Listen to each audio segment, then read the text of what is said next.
En tant que nouvel investisseur dans le domaine de l'immobilier, on est très souvent tenté de gérer soi-même son bien immobilier. Mais la réalité du terrain nous amène à constater que la gestion d'un bien immobilier nécessite plus de temps de travail que l'on pense. De plus, gérer son bien immobilier en autonomie peut s'avérer dangereux si l'on ne possède pas de réelles compétences en gestion immobilière. Pour faire face à la situation, certains décident de faire appel au cabinet de gestion immobilière. Mais le hic, c'est qu'un mauvais choix de cabinet peut s'avérer plus catastrophique pour votre rendement locatif. Nous avons concocté pour vous cette vidéo dans laquelle nous vous présentons les critères à prendre en compte dans la sélection de votre futur cabinet de gestion immobilière. Le premier point est de vérifier l'organisation générale de l'agence. La tenue de l'agence est l'un des points les plus importants parce qu'il y a de fortes chances que la rigueur du personnel ressemble à cette organisation.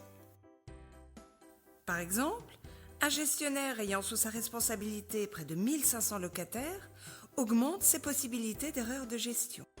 Nous vous conseillons donc de confier votre bien à un gestionnaire ayant sous sa responsabilité au maximum 400 biens pour une gestion pérenne et stable. Le deuxième point à vérifier est la RCP. Entendez par là responsabilité civile et professionnelle. Il faut à tout prix que votre futur cabinet en dispose, d'autant plus que cette assurance est obligatoire et vous protège.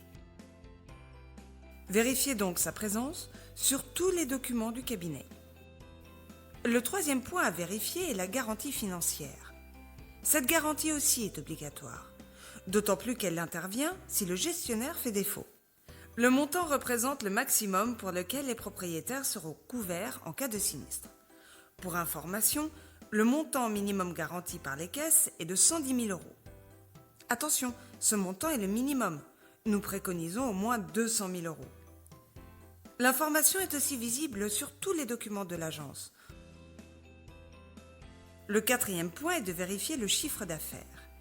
Il faut que le cabinet ait un certain volume d'affaires. Contrairement à ce que l'on pourrait croire, plus le cabinet est petit et plus les risques sont importants, parce que les interlocuteurs sont des généralistes.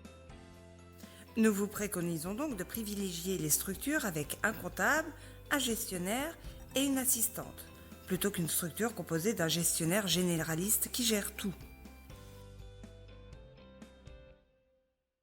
Le cinquième point est de vérifier si le cabinet a un ou plusieurs conseillers location à plein temps. Un point important à prendre en compte dans la gestion de votre bien est la relocation. La vacance locative coûte en effet très cher aux propriétaires. L'entreprise doit avoir au moins un conseiller location pour bien s'occuper de cette relocation, tout simplement. Pour bien résumer le contenu de cette vidéo, nous vous conseillons de circonscrire le choix de votre cabinet autour de 5 points. L'organisation de l'agence, la responsabilité civile et professionnelle, la garantie financière, le chiffre d'affaires et le nombre de conseillers location. Si vous recherchez un gestionnaire en Île-de-France, vous pouvez contacter le cabinet Valurias. Nous sommes spécialisés dans l'investissement immobilier. À très bientôt!